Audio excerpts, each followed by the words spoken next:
పోలి స్వర్గం కథ. ఒక ఉమ్మడి కుటుంబంలో 5గురు కోడళ్లలో చిన్న కోడలు పోలి దైవభక్తితో పాటు సహనశీలి. అత్తగారు గయ్యాళి. అత్త అహంకారంతో పోలిని పూజ చెయ్యనిచ్చేది కాదు. కార్తీక మాసంలోని పోలిని తప్ప మిగిలిన కోడళ్లతో నదికి వెళ్ళేది. దీపాలు వెలిగించుకొని పూజలు చేసేది. పోలి మాత్రం అత్తగారు, తోటికోడళ్ళు వెళ్ళగానే పెరట్లోని పత్తి చెట్టు నుంచి కాస్త పత్తి తీసుకొని కవ్వానికి ఉన్న వెన్నను తీసి పత్తికి రాసి దీపం వెలిగించేది. ఆ దీపం ఎవరికంటా పడకుండా దానిపై ఒక బుట్ట బోర్లాయించేది. చివరికి మార్గశిర శుద్ధ పాడ్యమి రోజు ఇంటి పనులను పూర్తి చేసుకొని కార్తీక దీపం వెలిగించింది.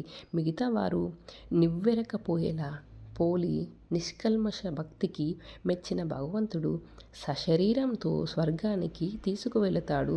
కార్తీక అమావాస్య మరునాడు వచ్చే పాడ్యమి రోజు పోలి కథను చెప్పుకొని ఆమెలాగా స్వర్గం ద్వారా ప్రవేశం కలిగించాలని భక్తులు ప్రార్థిస్తారు. నెల రోజులు ఏ నియమాలు పాటించని వారు కనీసం ఈరోజు 31, 33 లేదా 35 వత్తులను వెలిగించి నదిలో వదులుతారు.